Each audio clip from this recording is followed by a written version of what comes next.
why you need a car, an SUV, when an estate car would do. 2 kids, need a fair bit of room in the back, that's fine. The reason is, because there are times in my life when I actually need to traverse roads like this. And that's why I don't need a full-on off-roader, but I do need something that's going to be able to cope with just going over, well, what is a country road, effectively.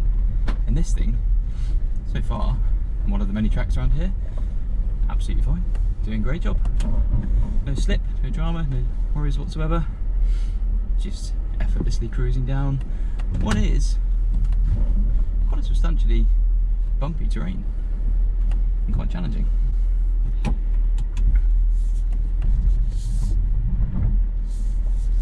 can hear each wheel locking up very slightly on the way down, and actually it's quite effortless, really.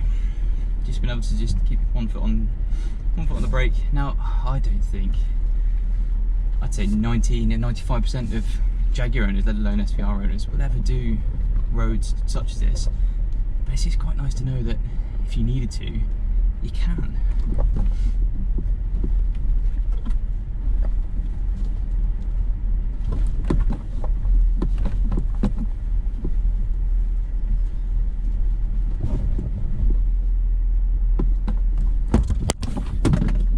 Whoops, that was a bump. Lost one of the cameras. So you come out of Dinner Road like that, and that's the beauty of a car like this. And you come to another road where you can just go mental.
And that is enough to just propel you forwards at an alarming rate.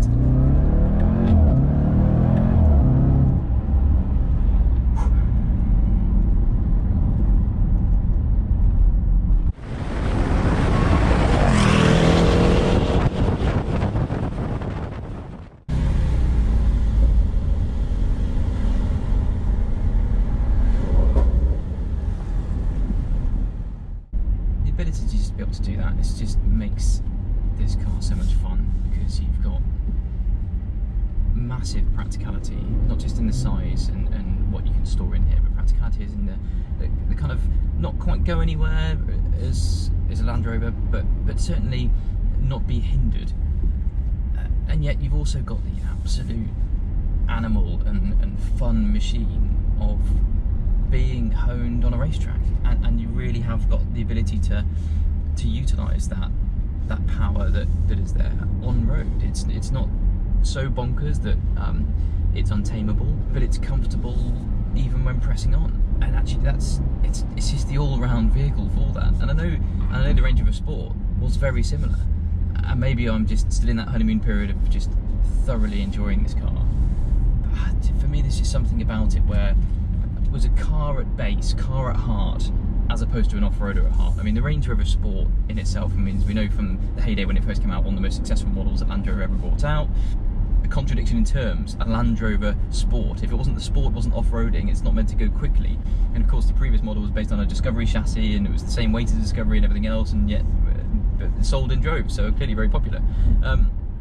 But for this it's a Jaguar, and it's been honed on Jaguar's pedigree and Jaguar's racing heritage. And I think for me, not just because of that psychological element, but also I do feel that in this car it is better geared up, better set up for a true driver's car in terms of in that pursuit of performance and power delivery, more so than the Range Rover Sport, which is effectively, I feel, like a slightly softer, more road bias off-road vehicle, whereas this is a off-roading road car.